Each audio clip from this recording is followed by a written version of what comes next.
Uwiteka Mana nyir'ubutware nyir'ubushobozi, wowe uturinda kandi waturinze, wowe watumenye tutaraba n'insoro mu nda za ba mama. Twongeye kugushima igitondo cy'uyu munsi, tugushimiye kugira neza kwawe Uwiteka, tugushimiye imbabazi zawe nyinshi arizo zituma tudashiraho. Izina ryawe nirishimwe.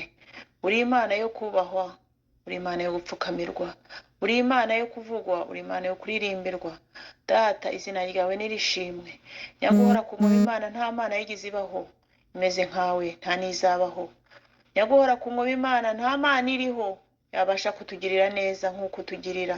Icyubahiro n'ikibi cyawe. Uri Imana ivuga, uri Imana ikora, uri Imana itegeka bigakomera. Izina ryawe nirishimwe. Mu gitondo cy'uno munsi ni imbere y'ubwiza bwawe. Nyemerera nyaguhora ku ngoma Imana umuja wawe, ntaba ari njyewe, ntaba ari njyewe, ahubwo izina ryawe rishyirwe hejuru. Nyemerera Uwiteka unyeze bigikoresho wishimira. Data, unkoreremo uvugane n'ubwoko bwawe ibyo wagenereye kuvugana nabwo. Izina ryawe nirishimwe none n'iteka ryose. Amin. Yesu ni wowe musa mbonyemo, amahoro nifuzaga. Najyaga nyashaka sinyabone, gasuhuza umutima iteka. None ni Yesu mpaza wenyine, nta rindi zina nemera. Kuko ubugingo n'umunezero bibonekera muri we. Nifuza gukona kwinezeza, ntita ku mukiza wanjye. Ntirengagiza ntamwitaho, nuko amfatisha urukundo rwe. None ni Yesu mpaza wenyine, nta rindi zina nemera. Kuko ubugingo n'umunezero bibonekera muri we. Najyaga njya kw'iriba ry'iyi si, mfite inyota nyinshi cyane. Naba ngiye kunywa agakama ubwo, nuko nkayabura nkiheba. None ni Yesu mpaza wenyine, nta rindi zina nemera. Kuko ubugingo n'umunezero bibonekera muri we. Nuzuye agahinda n'ubwihebe, mbuze ibyo niringiraga. Maze amaso yanjye arahumuka, ndakureba Yesu ndanyurwa. None ni Yesu mpaza wenyine, nta rindi zina nemera. Kuko ubugingo n'umunezero bibonekera muri we. None ni Yesu mpaza wenyine, nta rindi zina nemera. Kuko ubugingo n'umunezero bibonekera muri we. Haleluya. Ni Yesu mpaza wenyine. Haleluya. Reka dusome ijambo ry'Imana. Ni ijambo riri muri Yesaya 5. Iki gice cyose nicyo nahawe mu girukerera rw'itariki 12 z'ukwezi kwa 4. Ndabwirwa ngo iri jambo ndigeze ku bantu bose. Ubwo rero aho ribasha kugera rirahagera. Imana ihabwa icyubahiro. Reka ndirimbire umukunzi wanjye indirimbo y'uruzabibu rwe. Umukunzi wanjye yari afite urutoki rw'uruzabibu ku musozi urumbuka.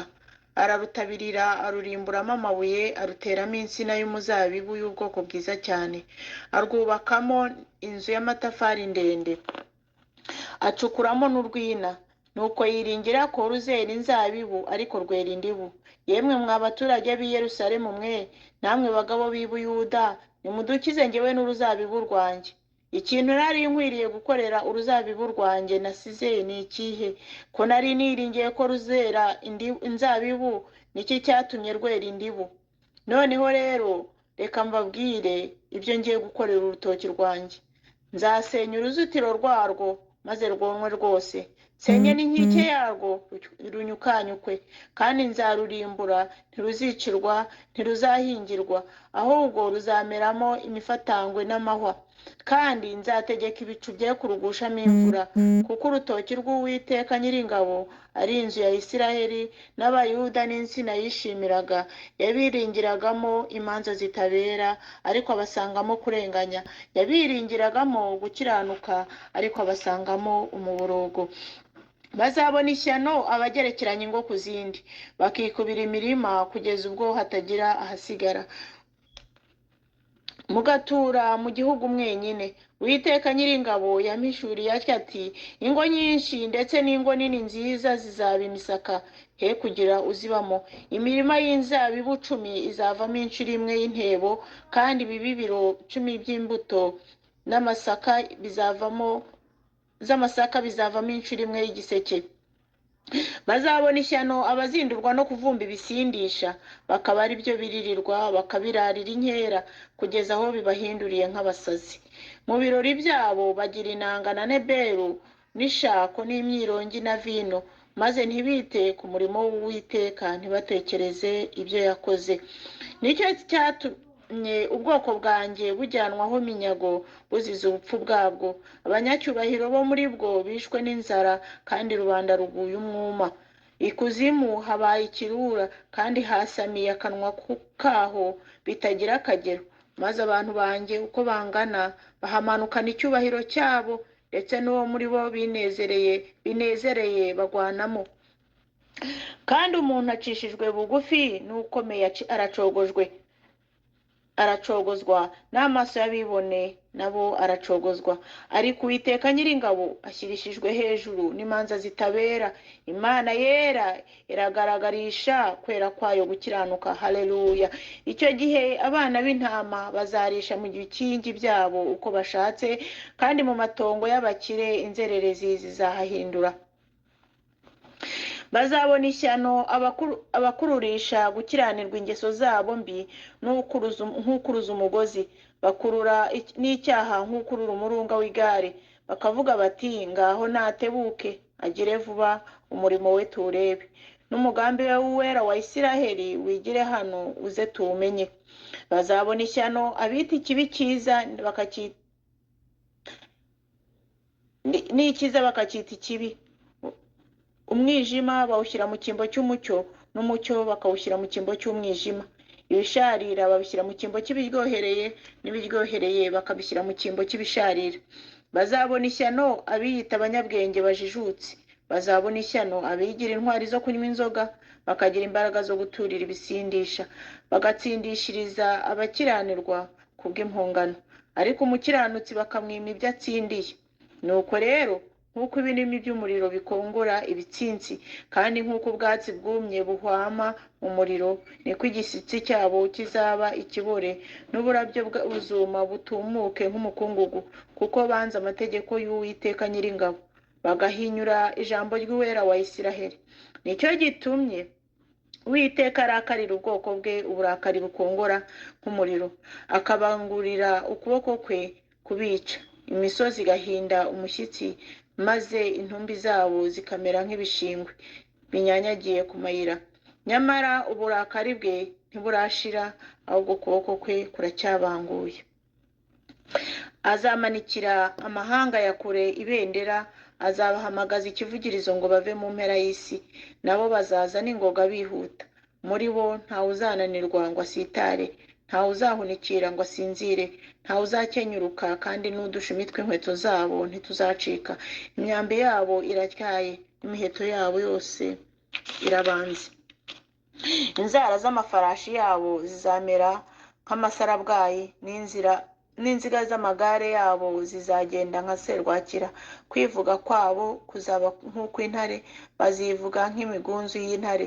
Ni koko bazivuga bafata umuhigo wabo bawujyana amahoro, kandi nta murengezi uzaba ahari. Uwo munsi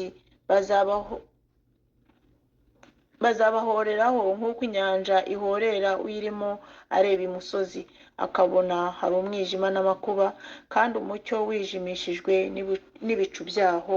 Amin. Iryo ni ryo jambo nahawe ngo ndibwire abantu. Nongeye kubona mu rusengero mbona abantu barasinziriye, abakozi b'Imana barasinziriye, abandi bataye umurimo ntibahari. Abantu barimo ntibafite umwuka wera muri bo, abantu barimo babaye ibyigenge ndetse bamenyereye Imana. Abantu barimo barava mu rusengero bihanye, bagera hanze bagakora ibyaha biruta ibyo bakoraga. Nabonye abantu bari mu mirimo itari iyabo kandi nta musaruro batanga, kuko barimo barakorera mu myanya itari iyabo. Uwiteka aduhana umugisha. Ndabwirwa ngo abo bantu baramutse bagira umusaruro baramutse barimo gukorera mu mwanya wabo. Imana ibaha umugisha. Imana yanyeretse abantu barataye umwuka wera batakinamwitayeho, ahubwo baramwanduje, baramuteye agahinda. Imana yongera kunyereka abantu bahetse ingobyi ariko abana baravuyemo kera, abantu bagaragaza nk'abantu bafite umwuka w'Imana ariko ntawe, abantu bafite indi myuka ibakoresha ariko igiye kujya ku mugaragaro. Bagaragaraga nk'abakorera Imana, abantu bakabona nk'abakozi b'Imana, bagahanura bakavuga ijambo ry'Imana bakumva ni abakozi b'Imana, ariko bafite indi myuka ibakoresha. Nabonye bajya ku mugaragaro. Imana yo mu ijuru ihabwa icyubahiro. Bene data rero, uyu munsi ni uwawe. Imana iracyateze amaboko, Imana iracyafite urukundo ku bantu bayo. Imana yanga icyaha ariko ntago yanga umuntu wihana. Ntabwo wasambanye kurusha Rahabu, ntabwo wamenye amaraso kurusha Dawidi, ntiwarwanyije Imana kurusha Pawulo, ntabwo wariganyije iby'abandi kurusha Sawuli. Garukiraho, hindukirira Imana igutegeye amaboko. Wowe Yesu yapfiriye nawe urimo. Nta kure wageze Imana itagukura, nta cyaha wakoze itakubabarira. Garuka. Uraburirwa ngo garuka, kuko Imana igutegeye amaboko, kandi Imana irababaye. Ibabajwe n'ibyaha birimo birakorerwa mu murimo wayo. Inzu y'Imana yabaye nk'inzu y'imikino. Ntabwo abantu bagitinya kwinjiranamo ibyaha bakabisohokana. Ntabwo abantu bagitinya gukorera iby'isoni nkeya mu nzu y'Imana. Nyene data, nakubwira ngo garukira aho ngaho. Wenda uyu munsi ni uwawe, ntabwo ejo uhazi. Wenda uyu munsi ni uwawe wo gukirizwamo. Imana yo mu ijuru iguha umugisha. Ijambo ry'Imana yavuga ngo nkunda abankunda, kandi abanshakana umwete bazambona. Ikongera ikatubwira ngo dore ndaza vuba nzanye ingororano, umuntu wese agororerwe ibihwanye n'ibyo yakoze. Imana yo mu ijuru nibaha umugisha. Imana yo mu ijuru nibishimire. Izina ry'Uwiteka nirishyirwe hejuru. Mwuka w'Imana yaje, sinshobora gusigara uko ndi.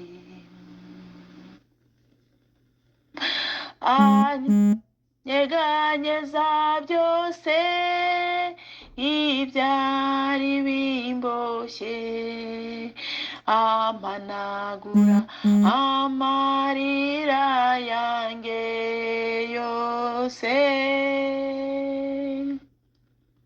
ambohora byose n'ibyamboshye kera sinshobora gusigara uko ndi. Haleluya. Reka dusenga Imana. Uwiteka nyaguhora ku ngoma, Imana iriho yahozeho kandi izahoraho iteka. Nongeye kugushimira ijambo ryawe data. Ijambo ryawe ni ukuri, ijambo ryawe ni inkota, ijambo ryawe ni ubuhanuzi bwuzuye. Uwiteka nyaguhora ku ngoma, Imana urabaza ngo ese ni iki ntakoreye ubwoko bwanjye? Ese ni iki ntakoreye abantu naremye? Ni njyewe nawe tubazwa. Ni igiki Uwiteka atadukoreye? Ni igiki Uwiteka atatugiriye ntitukimushinje? Haleluya. Uwiteka nta na kimwe utadukoreye, ahubwo data imitima yacu yagiye kure yawe. Duciye bugufi Uwiteka ngo imbabazi zawe zitubeho. Duciye bugufi Uwiteka ngo utweze udukureho umugayo. Mu izina rya Yesu Kristo nkweretse buri umwe wese wumva ijambo ryawe.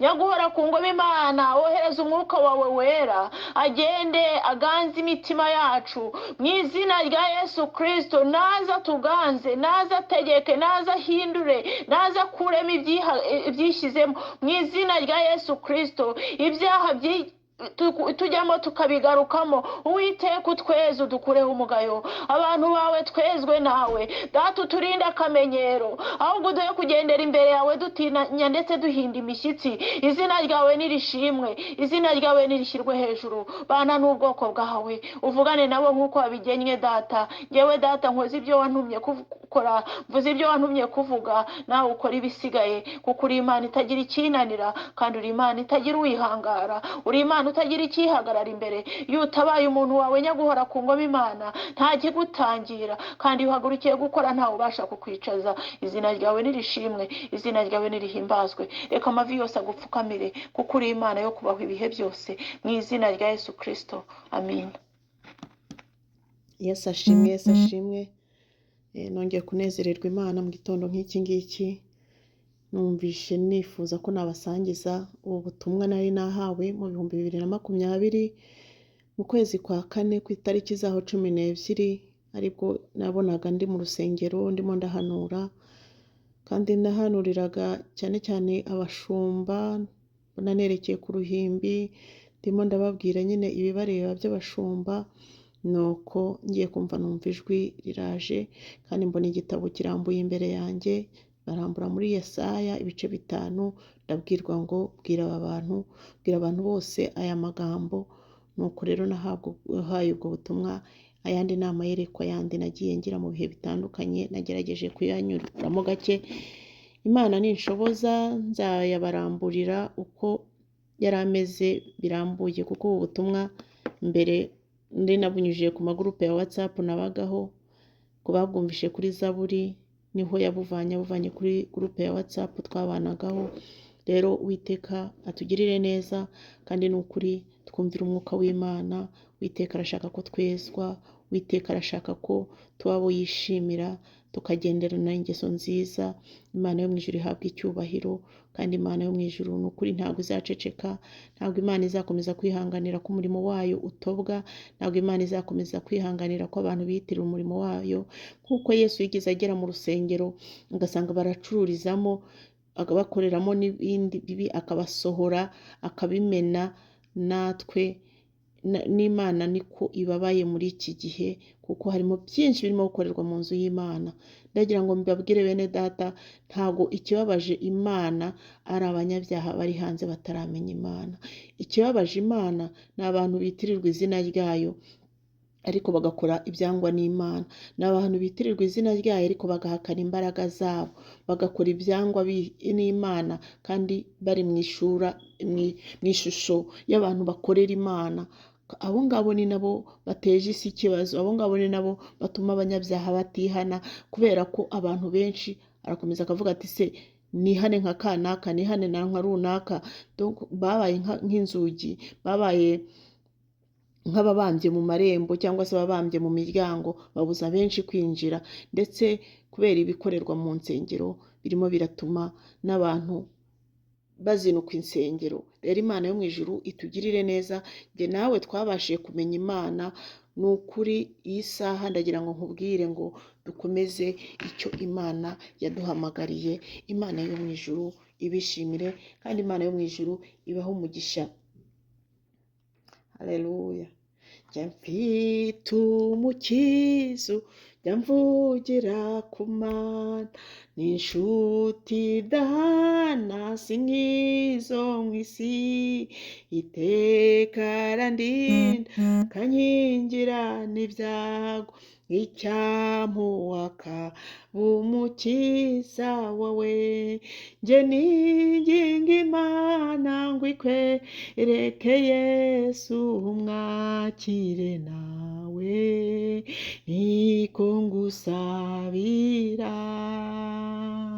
Njye ninginga Imana ngo ikwereke Yesu umwakire nawe, niko ngusabira. Nahawe ikibanza na Data wo mu ijuru, mu rugo rwe rwera kubw'umwana we, azangezayo ngo tubane iteka ryose, icyampa ngo nawe tuzabaneyo. Njye ninginga Imana ngo ikwereke Yesu umwakire nawe, niko ngusabira. Nzahabwa n'umwambaro mwiza wera cyane, twabacunguwe yatubikiyeyo. Jya ngira amatsiko nkawifuza mugenzi, icyampa ngo nawe uza wambara ubwo. Njye ninginga Imana ngo ikwereke Yesu umwakire nawe, niko ngusabira. Kuri ubu njya ngira amatsiko mu mutima, mahoro mu mutima, nyahawe na Yesu umukiza wanjye, atemba nk'uruzi ab'isi ntibayazi, icyampa ngasa nguyahawe nawe. Jya ninginga Imana ngo ikwereke Yesu umwakire nawe, niko ngusabira. Numara kumwemera nk'umukiza wawe, uhamye mu bandi ibyagukoreye, usabe n'Imana bahishurire Yesu, bahabwa ubwo buntu wahawe nawe. Jya ninginga Imana ngo ikwereke Yesu umwakire nawe, nicyo ngusabira.